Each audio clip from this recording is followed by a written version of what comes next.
آپ نے روزہ رکھا ہوگا اور آپ کو لگا ہوگا بس بھوک اور پیاس، لیکن اگر میں آپ سے ایک سوال پوچھوں، بھوک آپ کے جسم کو تکلیف دیتی ہے یا آپ کے نفس کو ایکسپوز کرتی ہے؟ دیکھیں، آگ نفس کو جلاتی ہے، غصہ نفس کو جلا دیتا ہے، درد نفس کو جھٹکا دے دیتا ہے، لیکن نفس پھر بھی اندر ہی اندر خود کو بڑا سمجھتا رہتا ہے۔ اس لیے تصوف نے ایک گہری بات کہی، نفس سزا سے نہیں جھکتا، نفس کمزوری سے جھکتا ہے، اور سب سے بڑی کمزوری ہے بھوک۔ یہی وہ پوائنٹ ہے جہاں رمضان صرف عبادت نہیں رہتا، رمضان آپریشن بن جاتا ہے آپ کے اندر کے ایگو پر، آپ کے اندر کے میں پر، آپ کے اندر کے اس چھوٹے ڈکٹیٹر پر جو بنا آپ کو بتائے روز آپ کے ڈیسیژنز چلاتا ہے۔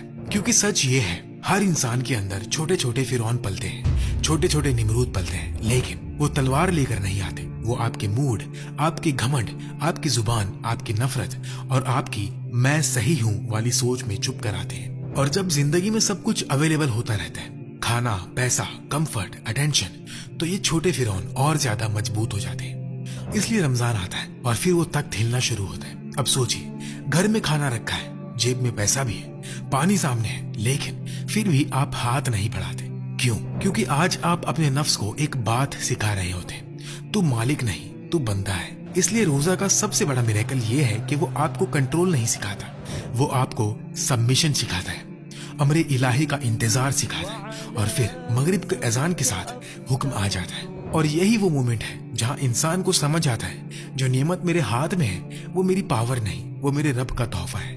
لیکن ہم عام دنوں میں یہ بھول جاتے ہیں۔ اس لیے رمضان آپ کو یاد دلاتا ہے کہ شکر صرف زبان سے نہیں ہوتا، شکر ڈسپلن سے ہوتا ہے، شکر رک جانے سے ہوتا ہے۔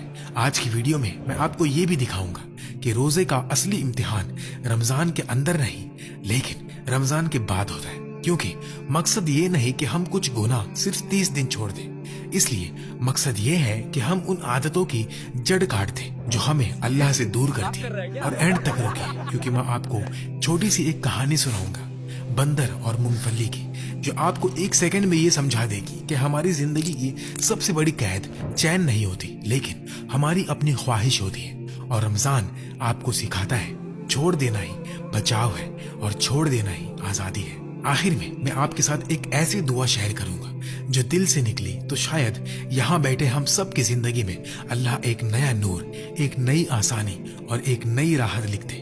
اس لیے آخر تک رکنا، کیونکہ کیا پتہ آپ میں سے کسی ایک کی آمین سے اللہ ہم سب کے لیے وہ دروازہ کھول دے جو ہم کب سے ڈھونڈ رہے ہیں۔ تو اگر آپ تیار ہیں تو شروع کرتے ہیں۔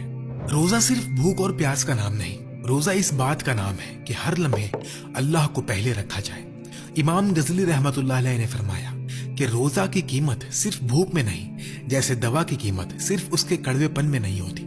رمضان اللہ نے تمہیں قید کرنے کے لیے نہیں دیا، یہ اللہ کا تحفہ ہے جو تمہیں بدلنے اور جگانے کے لیے ہے۔ اس مہینے میں اللہ ہمیں ایک موقع دیتا ہے کہ ہم اپنا ایمان مضبوط کریں اور اپنی بری عادتیں بدل دیں، تاکہ ہم صرف ایک مہینہ نہیں پوری زندگی بہتر طریقے سے جی سکیں۔ جب ہم صرف اللہ کے لیے روزہ رکھتے ہیں تو ہم اللہ کو دکھا رہے ہوتے ہیں کہ دنیا کی چیزوں سے محبت اپنی جگہ، لیکن اللہ سے محبت سب سے زیادہ۔ نبی علیہ الصلوۃ والسلام نے فرمایا، روزہ کھولتے وقت جو دعا کی جاتی ہے وہ قبول ہوتی اور رد نہیں کی جاتی، شاید اس لیے کہ جب ہم اپنا سب کچھ اللہ کے حوالے کرتے تھے تو ہم کچھ کھو نہیں رہے ہوتے، بلکہ اللہ کی بڑی رحمت کو لینے کے لیے خود کو تیار کر رہے ہوتے ہیں۔ رمضان ہمیں سکھاتا ہے کہ ڈسپلن اور حدیں ہماری آزادی کو کم نہیں کرتی بلکہ اصلی آزادی کی بنیاد رکھتی ہیں۔ ہماری بری عادتیں ہمیں غلام بنا دیتی ہیں، ہماری خواہشوں سے چپک جانا ہمیں غلام بنا دیتا ہے۔ اللہ ہمیں صرف ان چیزوں کو چھوڑنے کو کہتا ہے جو ہمیں بوجھ بن کر نیچے کھینچتی ہے، تاکہ ہم واقعی آزاد ہو سکیں۔ اسے ہم ایک چھوٹی سی کہانی سے سمجھتے ہیں۔ ایشیا کے کچھ گاؤں میں بندر پکڑنے کے لیے شکاری ناریل کے چھلکے میں ایک چھید کر دیتے تھے اور اس میں مونگ پھلی بھر دیتے تھے۔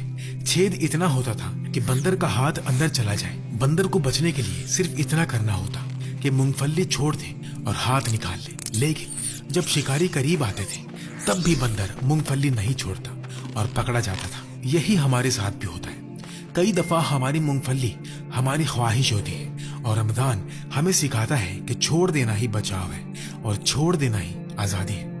نبی علیہ الصلوۃ والسلام جب دنیا کی لگن اور خواہشوں سے دور ہو کر جبل النور پر تنہا عبادت کے لیے جاتے تھے،